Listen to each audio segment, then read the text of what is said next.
I grew up in a cult where they preached a lot of prosperity gospel.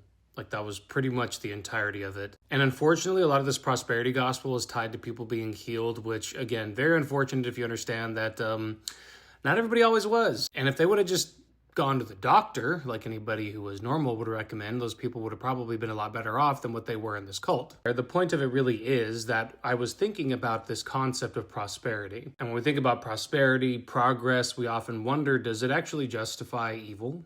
Does prosperity hide injustices that we often don't see because we're looking at the result rather than what it took to get there? And all throughout history, this is a very common theme. People will justify doing horrific things by appealing to the later outcomes. I even read a comment from some Catholic dude the other day when this other guy was like, hey, you know that you like burned people at the stake and burned like other religious texts that disagreed with the church and like did a bunch of really horrific things in the name of God, right? And I kid you not, his legitimate response was, I think you mean preserving the truth of God.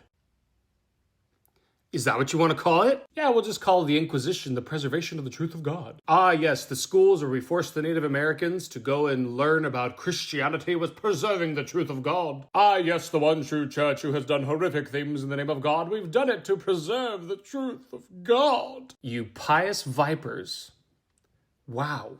People will do a lot of horrible things for the sake of economic growth, political stability, social order. Literally every evil organization has done this throughout all of history. Hey, we're going to do this for you. And in order to do it, we're going to establish a hierarchical distribution of power to control your lives and not let you have any freedom whatsoever. And you're going to be happy about it. And if you disagree, we're literally going to take your life, okay? Scripture has a lot of clear warnings against this, but also common sense would tell you this is a pretty bad thing. No one person should have ultimate power and say over the minds and wills of individuals.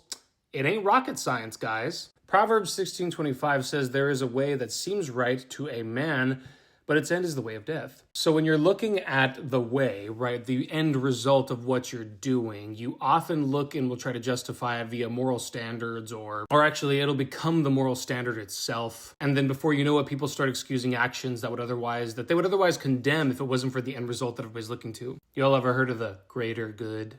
And in fairness, yeah, the evil methods you used to preserve your good outcome might have actually ended good, but that doesn't make the evil methods you used to obtain it righteous. Like, yeah, Catholicism survived. Was it worth all the blood that paints the gold and pearl that is inside of your cathedrals? Something to think about. I know I certainly did. And let me tell you, at the end of it all, there's a very clear result as to whether or not it was good.